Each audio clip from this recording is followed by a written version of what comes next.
எங்கள் வீட்டு ஆரோக்கிய சமையலில் இன்று நீங்கள் காண இருப்பது முட்டை குழம்பு செய்வது எப்படி.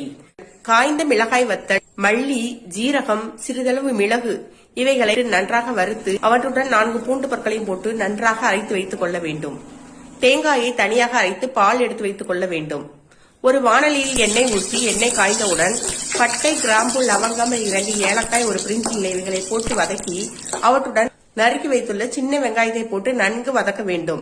வெங்காயம் நன்கு வதங்கிய நிலையில் ஒரு பழுத்த தக்காளி பழத்தை நறுக்கி அதனுடன் சேர்ந்து வதக்க வேண்டும். அவை நன்றாக வதங்கியவுடன் நாம் அரைத்து வைத்துள்ள மசாலாவை அதில் சேர்க்க வேண்டும். அதனுடன் சிறிது மஞ்சள் தூள் சேர்த்து தேவையான அளவு உப்பு சேர்த்து தேவையான அளவு தண்ணீர் விட்டு நன்கு கொதிக்க வைக்க வேண்டும். குழம்பு நன்றாக வற்றியவுடன் நாம் எடுத்து வைத்துள்ள தேங்காய் பாலை அதில் ஊற்றி சிறிது நேரம் கழித்து அவித்த முட்டைகளை அதில் போட்டு இறக்கிவிட வேண்டும். இப்பொழுது மிகவும் ருசியான ஆரோக்கியமான முட்டை குழம்பு ரெடி. நீங்களும் முயற்சி செய்து